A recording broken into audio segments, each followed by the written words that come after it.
আমি আপনাদেরকে একটা ছোট্ট কারগুজারি শোনাই, আপনাদের দিল কেঁদে দিবে। 2016 সালের ঘটনা। তখন ঢাকায় মোহাম্মদপুর আমি খতমে তারাবির জন্য 2 জন হাফেজ নিয়োগ দেওয়া হবে কেন্দ্রীয় মসজিদে। অনেক হাফেজে কোরআনরা সিরিয়াল ধরেছে, তারাবি পড়াবে।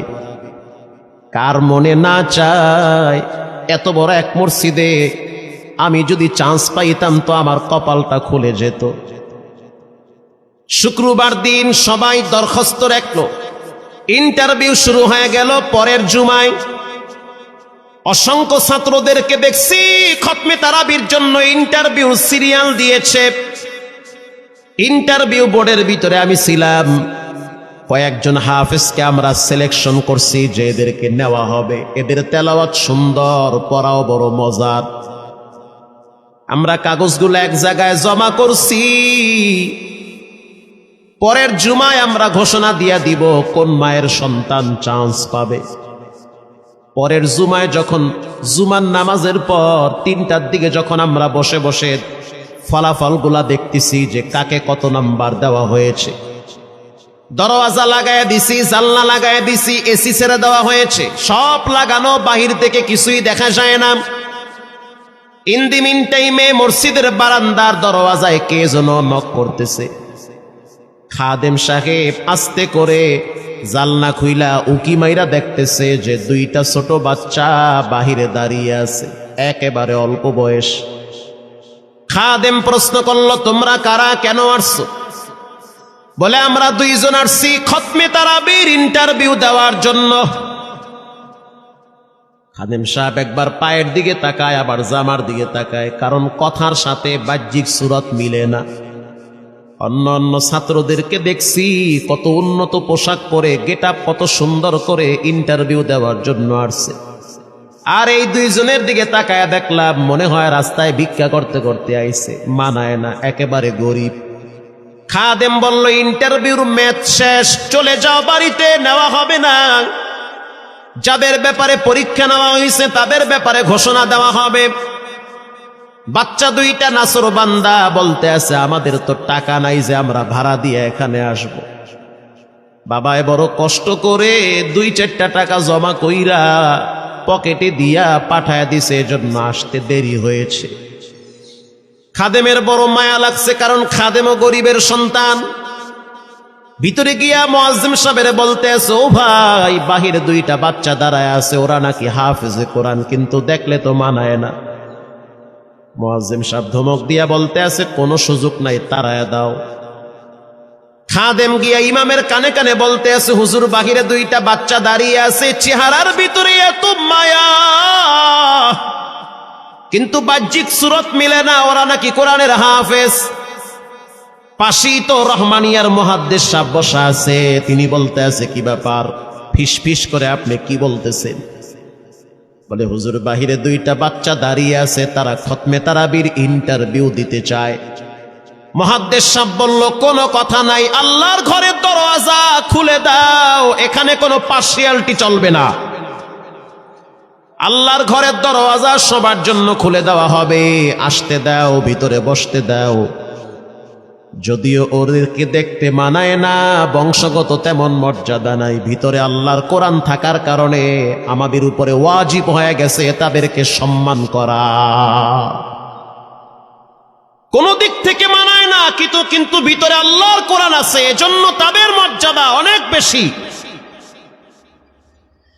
এবার বাচ্চা 2টা বাহিরে উজুখানায় গিয়া সুন্দর করে উজু বানাইল। উজু বানাইয়া ভিতরে ঢুইকা আমি তাকায়া দেখতেছি লঙ্গির এক মাথা নিচে আর এক মাথা উপরে, এতটাই ভয়াবহ অবস্থা। কিন্তু আজীব দৃশ্য, 2 জনের চেহারা একই রকম লাগে। 2 জনের চেহারা একই রকম লাগে, কে বড় কে ছোট বোঝা বড় কঠিন হয়ে গেছে। মুসলমান ভাইরা আমার, ইমাম সাহেব প্রশ্ন করলো, তোমরা 2 জনের বাড়ি কোথায়? বলে, আমরা নারায়ণগঞ্জে ভাড়া থাকি। বাড়ি কোথায়? বলে, আমাদের বাড়ি কুড়িগ্রামে। কুড়িগ্রাম থেকে ঢাকায় কেমনে আসছো? বলে, বাবায় ঢাকায় নিয়ে আসছে। কয় মাসে কোরআন শরীফ খতম করেছ? বলে আমরা দুইজনে 11 মাসে 30 পারা কোরআন খতম করেছি। ইমাম সাহেব একবার চেহারার দিকে তাকায় আর একবার পায়ের দিকে তাকায়। স্থানীয় গণ্যমান্য অনেক ব্যক্তিরা তাকায় আছে এদের দিকে। ইমাম সাহেব বলতে আছে, বাবা তারাবির ইন্টারভিউ শেষ হয়ে গেছে, বাড়ি চলে যাও। যেটা একটু দেখতে ছোট, ও চোখের পানি দেখলাম টিস্যু দিয়া মুছতেছে। কেন কাঁদতেছ? বলে আমরা গরিব, তার জন্য মনে হয় আমাদেরকে তাড়ায়া দিতেছেন। আমরা জানতাম না ইন্টারভিউ তাড়াতাড়ি শেষ হয়ে যাবে, আসতে দেরি হয়েছে কারণ আমাদের তো ভাড়া টাকা ছিল না, বাবায় কষ্ট করে কিছু টাকা দিয়েছে, সেটা দিয়ে এখানে আসছি। এবার মুহাদ্দিস সাহেব বলতে আছে, তাহলে একটা কাজ করো, তুমি কিছু তেলাওয়াত করে শোনাও। দুইজনেই উত্তর দিল যে আমরা তেলাওয়াত করলে তো আর নিবেন না, আপনারা প্রশ্ন করেন, আমরা দুইজনে উত্তর দিব। আমি তো আশ্চর্য হয়ে গেলাম, জীবনে কত হাফেজ দেখছি, এরকম হাফেজ দেখি নাই। প্রশ্ন করবেন, আমি উত্তর দিব। বুঝতে পারলাম ভিতরের খবর কেউ না জানলেও একজন জানেন, তিনি হলেন কে? মুহাদ্দিস সাহেব বলতে আছে, বাবা প্রশ্ন করব, ঠিক আছে, তোমাদের মন মতো একটু তেলাওয়াত কইরা শোনাও। তেলাওয়াত যদি মানসম্মত হয় তাহলে ইন্টারভিউ নিব, যদি না হয় তাহলে ছাঁটাই করে দিব। এবার ছোট যেটা সেটা তেলাওয়াত শুরু করলো সূরা তাহা থেকে। তাহা মা আনজালনা আলাইকাল কুরআনা লিতাশকা। এত সুন্দর পড়া মনে হইতে আছে, আসমান থেকে কোরআন নাজিল হইতেছে। এত সুন্দর পড়া, কত রঙের ঢঙের পড়া শুনলাম, এই পড়া কোনোদিন শুনি নাই। আমি তাকায় দেখলাম স্থানীয় টিউনো সাহেবের চোখের পানি বায়া বায়া পড়তেছি। ইশারা দিতে আছে আরো তেলাওয়াত করতে বলেন। এই পড়া তো শুনলে আমার দিলের ময়লাগুলা কাটে।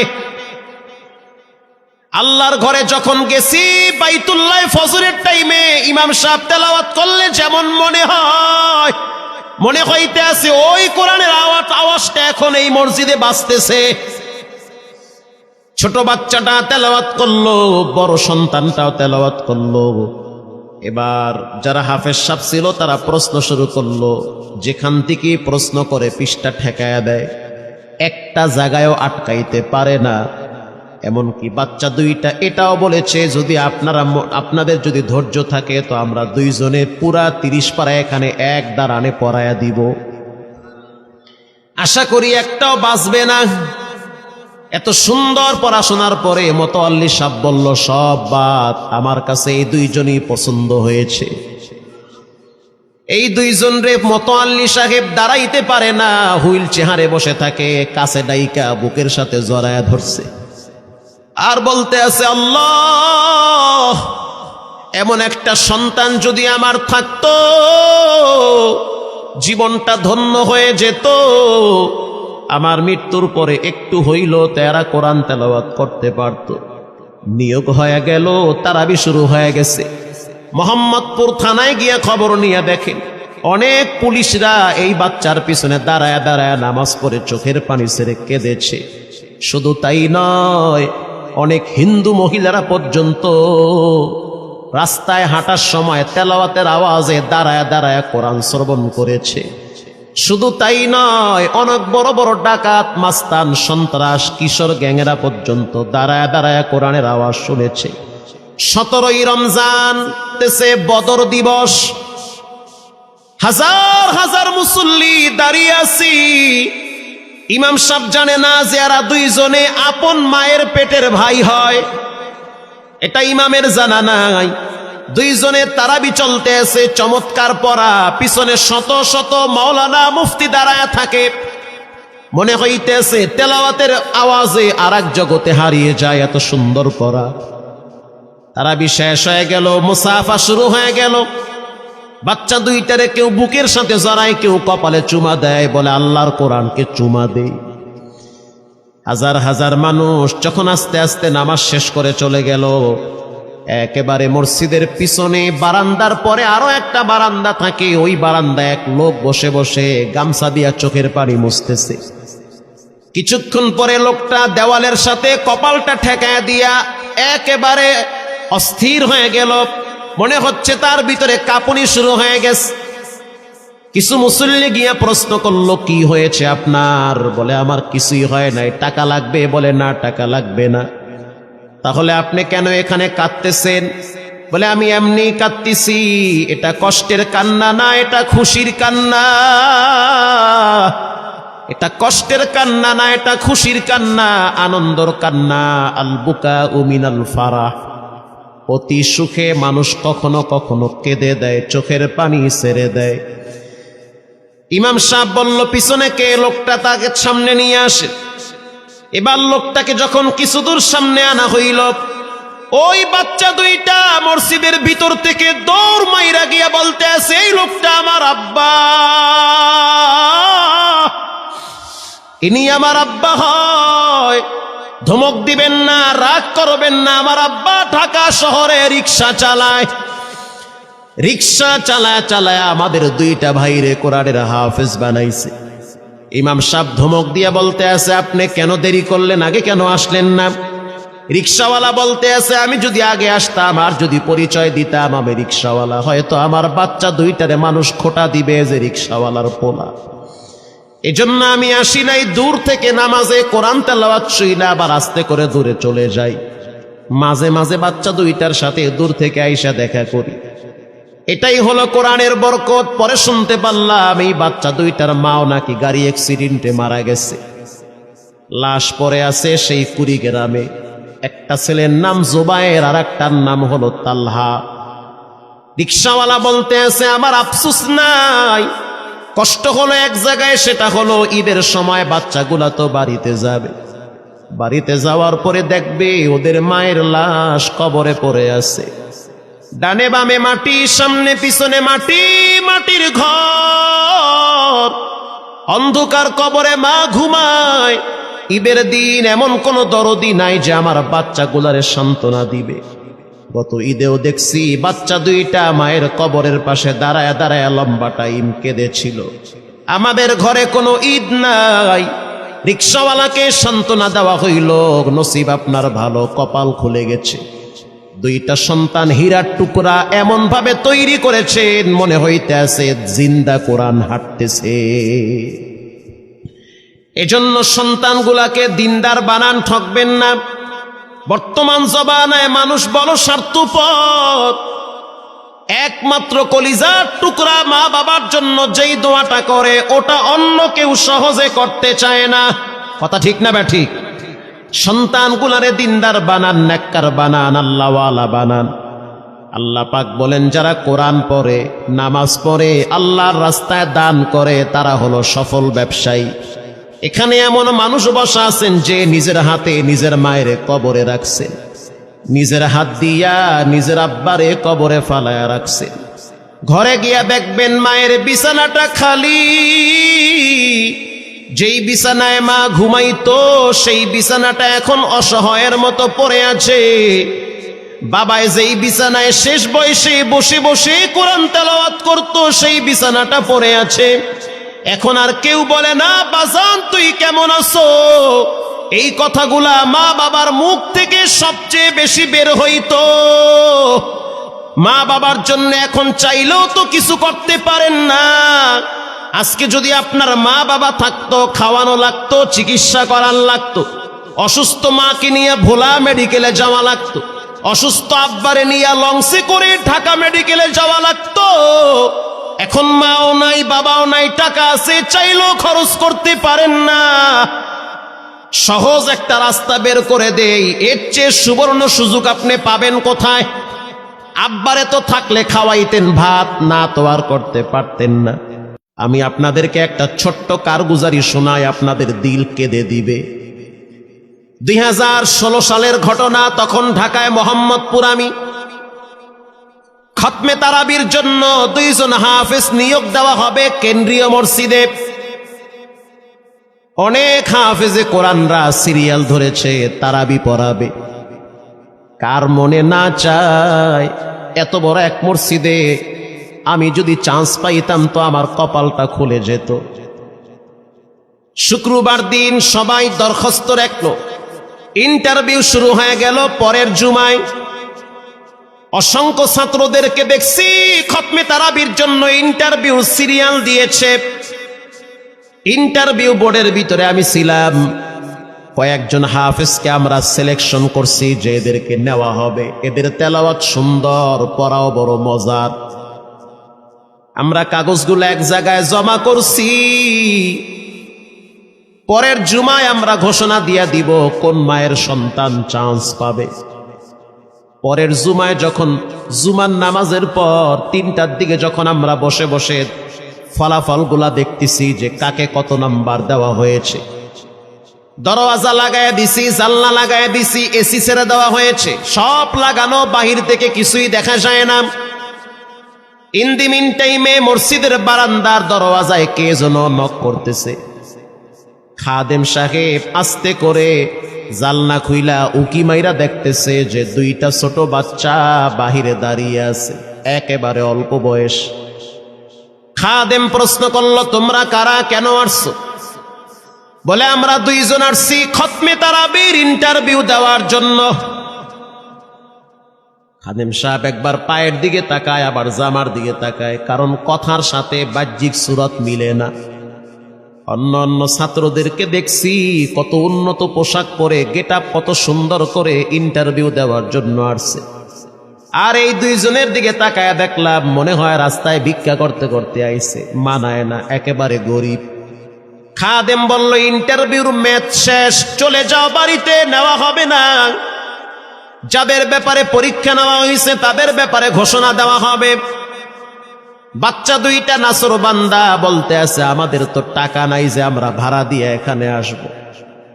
বাবায় বড় কষ্ট করে 2-4টা টাকা জমা কইরা পকেটে দিয়া পাঠায় দিছে, এজন্য আসতে দেরি হয়েছে। খাদেমের বড় মায়া লাগছে, কারণ খাদেমও গরিবের সন্তান। ভিতরে গিয়া মুয়াজ্জিম সাহেবের বলতে আছে, ও ভাই, বাহিরে 2টা বাচ্চা দাঁড়ায় আছে, ওরা নাকি হাফেজে কোরআন, কিন্তু দেখলে তো মানায় না। মুয়াজ্জিম সাহেব ধমক দিয়া বলতে আছে, কোনো সুযোগ নাই, তাড়ায় দাও। খাদেম গিয়া ইমামের কানে কানে বলতে আছে, হুজুর, বাহিরে 2টা বাচ্চা দাঁড়িয়ে আছে, চেহারার ভিতরে এত মায়া,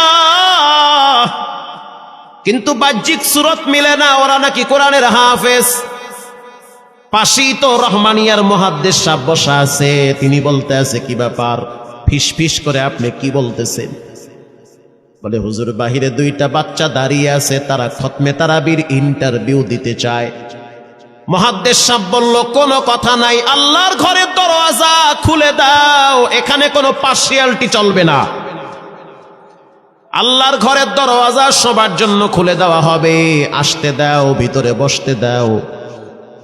যদিও ওদেরকে দেখতে মানায় না, বংশগত তেমন মর্যাদা নাই, ভিতরে আল্লাহর কোরআন থাকার কারণে আমাদের উপরে ওয়াজিব হয়ে গেছে তাদেরকে সম্মান করা। কোন দিক থেকে মানায় না, কিন্তু ভিতরে আল্লাহর কোরআন আছে, এজন্য তাদের মর্যাদা অনেক বেশি। এবার বাচ্চা 2টা বাহিরে উজুখানায় গিয়া সুন্দর করে উজু বানাইল। উজু বানাইয়া ভিতরে ঢুইকা আমি তাকায়া দেখতেছি লঙ্গির এক মাথা নিচে আর এক মাথা উপরে, এতটাই ভয়াবহ অবস্থা। কিন্তু আজীব দৃশ্য, 2 জনের চেহারা একই রকম লাগে, 2 জনের চেহারা একই রকম লাগে। কে বড় কে ছোট বোঝা বড় কঠিন হয়ে গেছে। মুসলমান ভাইয়েরা আমার, ইমাম সাহেব প্রশ্ন করলো, তোমরা 2 জনের বাড়ি কোথায়? বলে, আমরা নারায়ণগঞ্জে ভাড়া থাকি। বাড়ি কোথায়? বলে, আমাদের বাড়ি কুড়িগ্রামে। কুড়িগ্রাম থেকে ঢাকায় কেমনে আসছো? বলে, বাবায় ঢাকায় নিয়ে আসছে। কয় মাসে কোরআন শরীফ খতম করেছ? বলে, আমরা 2 জনে 11 মাসে 30 পারা কোরআন খতম করেছি। ইমাম সাহেব একবার চেহারার দিকে তাকায় আর একবার পায়ের দিকে তাকায়। স্থানীয় গণ্যমান্য অনেক ব্যক্তিরা তাকায় আছে এদের দিকে। ইমাম সাহেব বলতে আছে, বাবা, তারাবির ইন্টারভিউ শেষ হয়ে গেছে, বাড়ি চলে যাও। যেটা একটু দেখতে ছোট, ও চোখের পানি দেখলাম টিস্যু দিয়া মুছতেছে। কেন কাঁদতেছো? বলে আমরা গরিব, তার জন্য মনে হয় আমাদেরকে তাড়ায়া দিতেছেন। আমরা জানতাম না ইন্টারভিউ তাড়াতাড়ি শেষ হয়ে যাবে, আসতে দেরি হয়েছে কারণ আমাদের তো ভাড়া টাকা ছিল না, বাবায় কষ্ট করে কিছু টাকা দিয়েছে, সেটা দিয়ে এখানে আসছি। এবার মুহাদ্দিস সাহেব বলতে আছে, তাহলে একটা কাজ করো, তুমি কিছু তেলাওয়াত করে শোনাও। দুইজনেই উত্তর দিল যে আমরা তেলাওয়াত করলে তো আর নিবেন না, আপনারা প্রশ্ন করেন, আমরা দুইজনে উত্তর দিব। আমি তো আশ্চর্য হয়ে গেলাম, জীবনে কত হাফেজ দেখছি, এরকম হাফেজ দেখি নাই। প্রশ্ন করবেন, আমি উত্তর দিব। বুঝতে পারলাম ভিতরের খবর কেউ না জানলেও একজন জানেন, তিনি হলেন কে? মুহাদ্দিস সাহেব বলতে আছে, বাবা প্রশ্ন করব, ঠিক আছে, তোমাদের মন মতো একটু তেলাওয়াত কইরা শোনাও। তেলাওয়াত যদি মানসম্মত হয় তাহলে ইন্টারভিউ নিব, যদি না হয় তাহলে ছাঁটাই করে দিব। এবার ছোট যেটা সেটা তেলাওয়াত শুরু করলো সূরা তাহা থেকে। তাহা মা আনজালনা আলাইকাল কুরআনা লিতাশকা। এত সুন্দর পড়া মনে হইতে আছে, আসমান থেকে কোরআন নাজিল হইতেছে। এত সুন্দর পড়া, কত রঙের ঢঙের পড়া শুনলাম, এই পড়া কোনোদিন শুনি নাই। আমি তাকায় দেখলাম স্থানীয় টিউনো সাহেবের চোখের পানি বায়া বায়া পড়তেছি। ইশারা দিতে আছে আরো তেলাওয়াত করতে বলেন। এই পড়া তো শুনলে আমার দিলের ময়লাগুলা কাটে। আল্লাহর ঘরে যখন গেছি, বাইতুল্লাহ ফজরের টাইমে ইমাম সাহেব তেলাওয়াত করলে যেমন মনে হয়, মনে হইতে আছে ওই কোরআনের আওয়াজটা এখন এই মসজিদে বাজতেছে। ছোট বাচ্চাটা তেলাওয়াত করলো, বড় সন্তানটাও তেলাওয়াত করলো। এবার যারা হাফেজ সাহেব ছিল তারা প্রশ্ন শুরু করলো। যেখান থেকে প্রশ্ন করে পৃষ্ঠা ঠেকায়া দেয়, একটা জায়গায়ও আটকাইতে পারে না। এমনকি বাচ্চা দুইটা এটাও বলেছে, যদি আপনাদের যদি ধৈর্য থাকে তো আমরা দুইজনে পুরা 30 পারা এখানে এক দাঁড়ানে পড়ায়া দিব। আশা করি একটাও বাঁচবে না। এত সুন্দর পড়াশোনার পরে মোতাওয়াল্লি সাহেব বলল, সব বাদ, আমার কাছে এই দুইজনই পছন্দ হয়েছে। এই দুইজন রে মোতাওয়াল্লি সাহেব দাঁড়াইতে পারে না, হুইল চেহারে বসে থাকে, কাছে ডাইকা বুকের সাথে জড়ায়া ধরছে আর বলতে আছে, আল্লাহ, এমন একটা সন্তান যদি আমার থাকতো জীবনটা ধন্য হয়ে যেত। আমার মৃত্যুর পরে একটু হইল তেরা কোরআন তেলাওয়াত করতে পারত। নিয়োগ হয়ে গেল, তারাবি শুরু হয়ে গেছে। মোহাম্মদপুর থানায় গিয়ে খবর নিয়ে দেখেন অনেক পুলিশরা এই বাচ্চার পিছনে দাঁড়ায় দাঁড়ায় নামাজ পড়ে চোখের পানি ছেড়ে কেঁদেছে। শুধু তাই নয়, অনেক হিন্দু মহিলারা পর্যন্ত রাস্তায় হাঁটার সময় তেলাওয়াতের আওয়াজে দাঁড়ায় দাঁড়ায় কোরআন শ্রবণ করেছে। শুধু তাই নয়, অনেক বড় বড় ডাকাত, মাস্তান, সন্ত্রাস, কিশোর গ্যাংয়েরা পর্যন্ত দাঁড়ায় দাঁড়ায় কোরআনের আওয়াজ শুনেছে। 17ই রমজান তেছে বদর দিবস, হাজার হাজার মুসল্লি দাঁড়িয়ে আছি। ইমাম সাহেব জানে না যে এরা দুইজনে আপন মায়ের পেটের ভাই হয়, এটা ইমামের জানা নাই। দুইজনে তারাবি চলতে আছে, চমৎকার পড়া, পিছনে শত শত মাওলানা মুফতি দাঁড়ায় থাকে। মনে হইতেছে তেলাওয়াতের আওয়াজে আর এক জগতে হারিয়ে যায়, এত সুন্দর পড়া। তারাবি শেষ হয়ে গেল, মুসাফা শুরু হয়ে গেল। বাচ্চা দুইটারে কেউ বুকের সাথে জড়ায়, কেউ কপালে চুমা দেয়, বলে আল্লাহর কোরআনকে চুমা দেই। হাজার হাজার মানুষ যখন আস্তে আস্তে নামাজ শেষ করে চলে গেল, একেবারে মসজিদের পিছনে বারান্দার পরে আরো একটা বারান্দা থাকে, ওই বারান্দায় এক লোক বসে বসে গামছা দিয়া চোখের পানি মুছতেছে। কিছুক্ষণ পরে লোকটা দেওয়ালের সাথে কপালটা ঠেকায় দিয়া একেবারে অস্থির হয়ে গেল। মনে হচ্ছে তার ভিতরে কাঁপুনি শুরু হয়ে গেছে। কিছু মুসল্লি গিয়া প্রশ্ন করলো, কি হয়েছে আপনার? বলে আমার কিছুই হয় নাই। টাকা লাগবে? বলে না, টাকা লাগবে না। তাহলে আপনি কেন এখানে কাঁদতেছেন? বলে আমি এমনি কাঁদতেছি, এটা কষ্টের কান্না না, এটা খুশির কান্না। এটা কষ্টের কান্না না, এটা খুশির কান্না, আনন্দর কান্না।